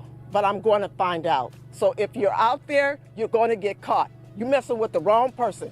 The LA. If you've seen something about this, you fucking report that shit to the family or something. I don't know. I wouldn't trust the fucking cops. County Coroner's Office says the case of Nicole Coates is open and the cause of death deferred. That means the cause is undetermined and further investigation is needed. However, Nikki's suspicious death is alarmingly similar to another recent case. Undetermined. During a welfare check for concerned family members, police discovered the body of 31-year-old model and real estate agent Melissa Mooney on Tuesday afternoon. She was inside her luxury apartment, Sky at Bunker Hill on South Figueroa Street. The LAPD is not releasing any details, but confirms detectives are investigating the young woman's death as a homicide. Family and friends are devastated, and neighbors are extremely concerned. The family of Nikki Coates is watching that case closely. I feel myself is a predator loose. Sure seems like it, doesn't it? Anyone with information should contact the LAPD. We'll have much more later on tonight. For now, reporting live in Compton, Chris Wolf, KTLA 5 News. Wolfie, thank you for that. And the being models probably meant that they were active in a certain community. I kind of jumped to conclusions saying sex work. But usually, you know, model, I don't want to stereotype. But you don't end up you don't end up in a luxury apartment for nothing.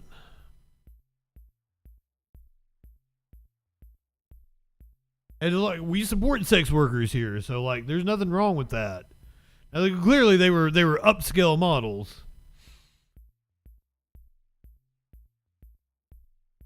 But like it's hard to make a living as a model, and you kind of, you know, you got to do camming. That was very possible that they both did camming, and maybe they had a client that was throwing around a lot of money at them and went out on a date with him. That's that sort of thing. That was what I was alluding to. Not that they were, you know, prostitutes or anything. Exactly, it's just a side hustle. But if the cops aren't being forthcoming, I wouldn't put it past the cops to be in on it. The cops to be taking money to protect somebody. The cops to be a cop.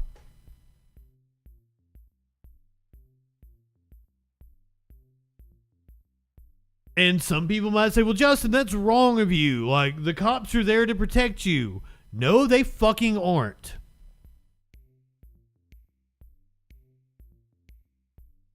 In the town I went to college in, and I wasn't even going to do this story tonight,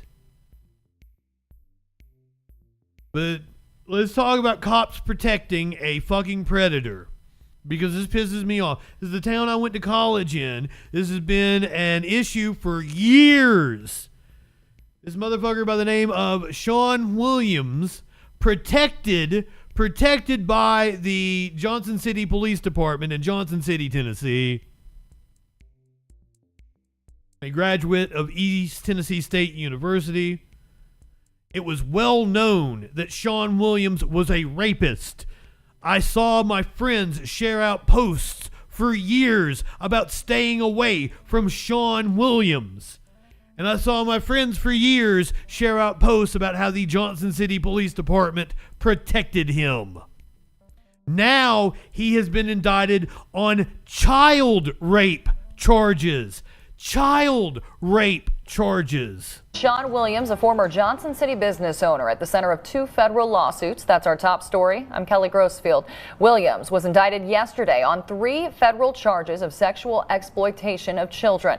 Today, Washington County District Attorney Stephen Finney has announced another indictment, this on 25 counts in 3 separate cases. The indictments, which came down Monday, include 2 counts of rape of a child and 4 counts of especially aggravated sexual exploitation of a minor. The second case includes 3 counts of aggravated sexual battery of a child under 13 and 12 counts of especially aggravated sexual exploitation of a minor. And now the third case, Williams is charged with aggravated child rape and 4 counts of especially aggravated sexual exploitation of a minor. Finney says the penalty for a conviction of aggravated child rape is life in prison without the possibility of parole. They protected him. The police department protected him for years.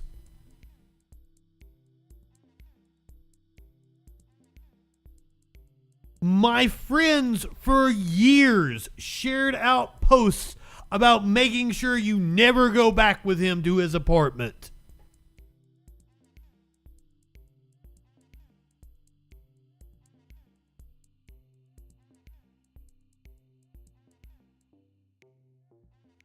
Yeah, Venus, we covered that one earlier.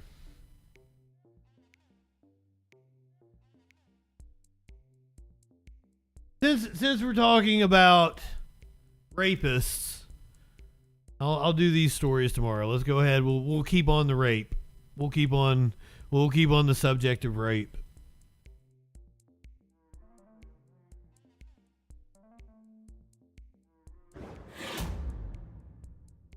Andrew Tate has come out in support of Russell Brand. Russell Brand has been defending himself. Let's hear what he has to say on his latest episode of whatever the fuck his stupid show is called. Hello there, you Awakening Wonders. Now, this isn't the usual type of video we make on this channel where we critique, attack, and undermine the news in all its corruption, because in this story, I am the... Notice, undermine the news. I feel like I attack and expose corrupt power on my show.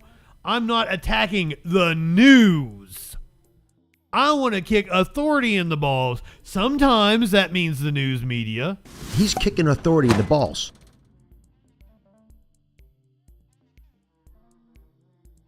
Fake background motherfucker. But it's more about attacking power for me. But no, Russell Brand, I want to attack the news. The news. I've received 2 extremely disturbing letters, or a letter and an email, one from a mainstream media TV company, one from a newspaper, listing a litany of extremely egregious and aggressive attacks, as well as some pretty stupid stuff like my community festival should be stopped, that I shouldn't be able to attack mainstream media narratives on this channel. But amidst this litany of astonishing, rather baroque attacks are some very serious allegations that I absolutely refute.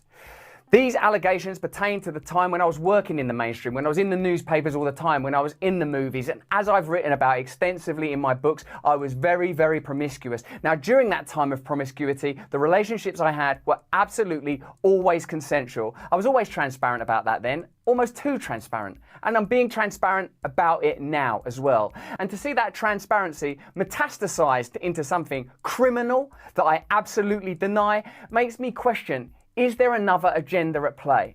Particularly when we've seen coordinated media attacks before, like with Joe Rogan when he dared to take a medicine that the mainstream media didn't approve of, and we saw a spate of headlines from media outlets across the world using the same language. I'm aware that you guys have been saying in the comments for a while, watch out Russell, they're coming for you, you're getting too close to the truth, Russell Brand did not kill himself. I know that a year ago... You know what, since we're talking about prescient comments, I'd just like to bring this one up. I showed it earlier. Russell Brand is moving to the right so that when the accusations finally come out, he can claim it's a witch hunt. Posted 8 months ago in the low stakes conspiracies in Reddit.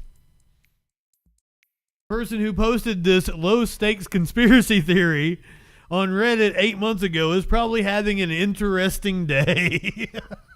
year ago, there was a spate of articles. Russell Brand's a conspiracy theorist. Russell Brand's right wing. I'm aware of news media making phone calls, sending letters to people I know for ages and ages. It's been clear to me, or at least it feels to me, like there's a serious and concerted agenda to control these kind of spaces and these kind of voices. And I mean my voice along with your voice. I don't mind them using my books and my stand-up to talk about my promiscuous, consensual conduct in the past. What I seriously refute are these very, very serious criminal allegations. Also, it's worth mentioning that there are witnesses whose evidence directly contradicts the narratives that these two mainstream media outlets are trying to construct, apparently in what seems to me to be a coordinated attack.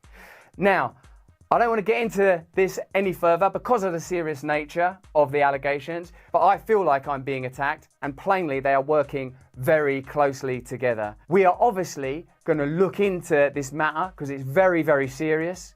In the meantime, I want you to stay close, stay awake, but more important than any of that, if you can, please stay free. As I said at the time. So, Andrew Tate has sent a message of support to Russell Brand after the comedian denied very serious allegations. A self-proclaimed misogynist and controversial influencer responded after Brand posted a clip telling viewers he absolutely refutes the allegations. Brand also said in the clip that while he was very promiscuous, the Matrix attack. Tate posted an image of a knight preparing for battle with the caption, "On my way to fight the crazy bitch allegations." He added the words, "Welcome to the club," before tagging Brand.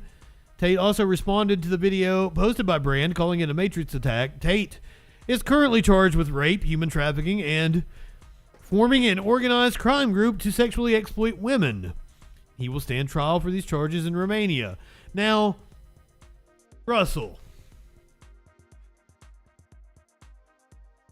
it seemed like this is one of the open secrets of show business of you being a rapist. And how do I know this? Because there's an old clip that has popped up where apparently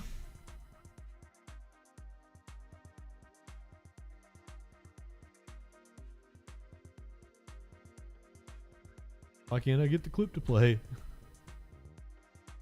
Okay, here we go. Independent just being kind of weird. So this video has resurfaced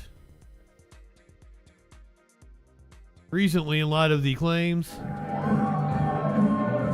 Bob Geldof laying into Russell Brand at the 2007 NME Awards. Russell Brand, what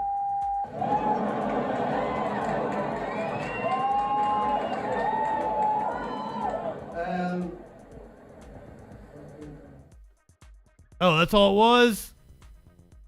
I thought we were gonna get a Hannibal Buress kind of takedown. A little disappointed.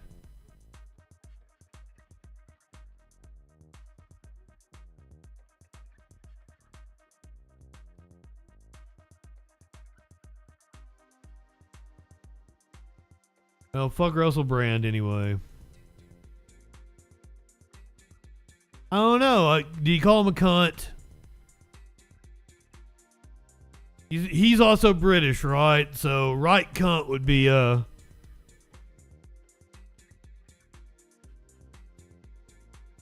would be an insult I could imagine him throwing out, possibly. No, he's Australian. Also cunt. Probably could be employed by an Australian. The Matrix. And once again, them using The Matrix, a fucking movie written by two trans women.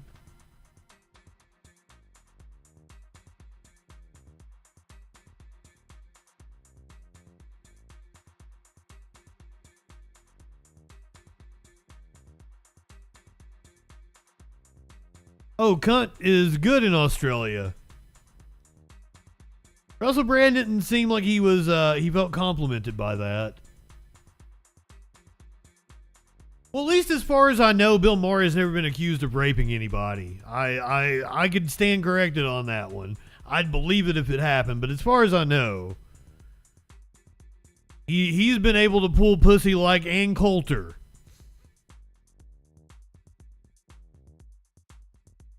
That was a thing. Here is an otter and a cat cuddling.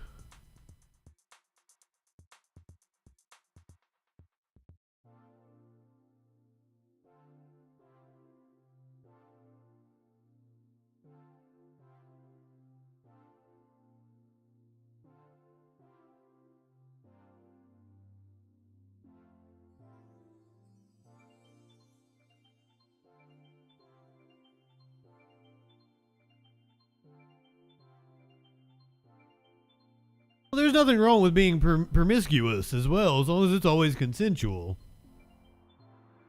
I've had many a one night stand in my life. You live in sexual anarchy. Yeah, that's what I did.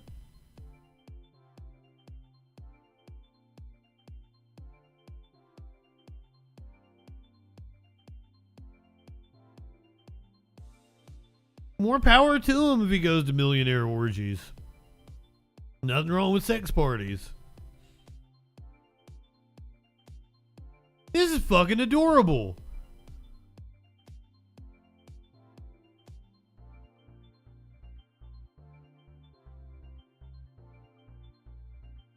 I'd keep an otter as a pet. Look at this thing.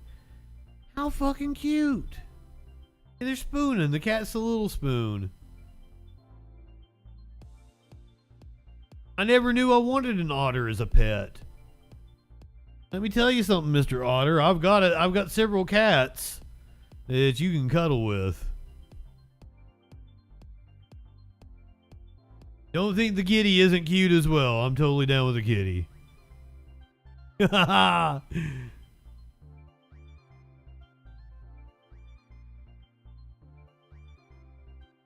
Ooh, I bet they do. Well, I mean, like, I pretty much know my couch is a scratch toy for the cats. That's why I don't buy nice couches.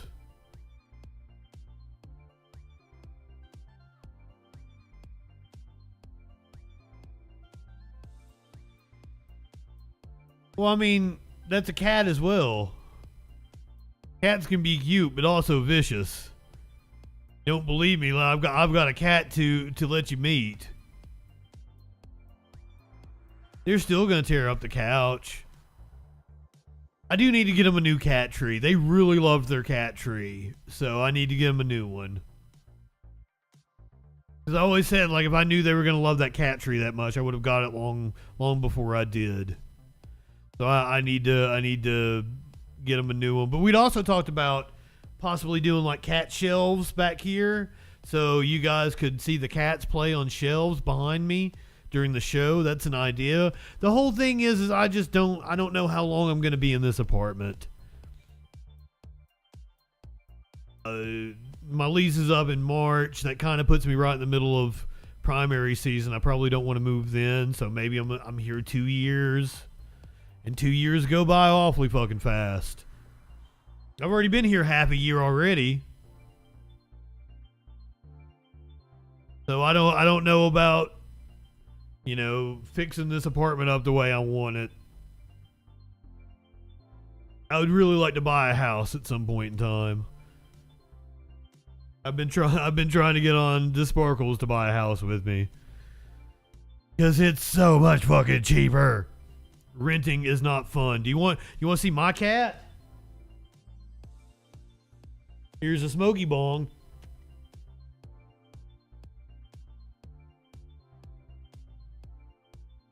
The last one I got him was like $80, and it was,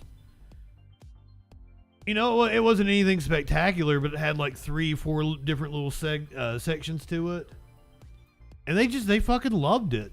And it had a little hole they could go in, but they didn't go in the hole, but they put their toys in the hole. I thought Smokey would be small enough to fit it. Like Socks couldn't get his fat ass in the hole. Maynard's very fat now, but at the time he probably could have fit in if he wanted to. These cute things. All right, go ahead. Light one up, tip one back.